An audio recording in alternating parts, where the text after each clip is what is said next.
വെള്ളാപ്പള്ളി നടേശൻ മലപ്പുറം ജില്ലയുമായി ബന്ധപ്പെട്ട് പറയുന്നത് മുസ്ലിങ്ങൾ പെറ്റുകൂട്ടുന്നു എന്ന് പറയുന്നത് മുഖ്യമന്ത്രി പിണറായി വിജയൻ തന്നെ വെള്ളാപ്പള്ളി മതനിരപേക്ഷതയിൽ വെള്ളം ചേർക്കാത്തയാൾ എന്നൊക്കെ പറയുന്നിടത്തൊക്കെ അതിലൊക്കെ ഒരു എതിരഭിപ്രായമുണ്ടോ? അല്ല, വെള്ളാപ്പള്ളി നടേശൻ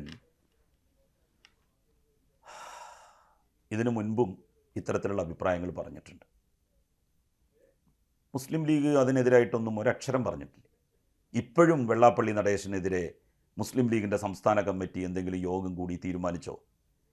എന്തെങ്കിലും അഭിപ്രായം അവർ പറഞ്ഞോ? ഒന്നും പറഞ്ഞിട്ടില്ല.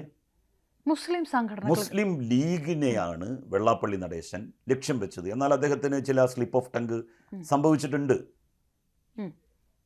അതേ സംബന്ധിച്ച് ഞാൻ അദ്ദേഹത്തോട് സംസാരിച്ചു.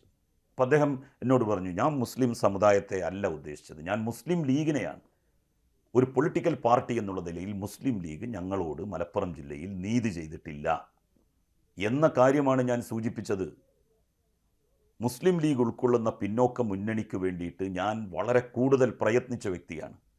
അതിനുവേണ്ടി ഒരുപാട് പണം ഞാൻ ചെലവാക്കിയിട്ടുണ്ട്. കുട്ടി അഹമ്മദ് കുട്ടിയെ അതിൻ്റെ നേതൃപദവിയിൽ ഇരുത്തിക്കൊണ്ട് എല്ലാ കാര്യങ്ങളും മുന്നോട്ട് കൊണ്ടുപോകുന്നതിൽ എനിക്ക് കഴിയാവുന്നതെല്ലാം ഞാൻ ചെയ്തിട്ടുണ്ട്. പക്ഷേ എന്നിട്ട് പോലും മുസ്ലിം ലീഗ് എന്നോടും ഈഴവ സമുദായത്തോടും നീതി കാണിച്ചില്ല എന്നാണ് ഞാൻ പറഞ്ഞതും ഉദ്ദേശിച്ചതും.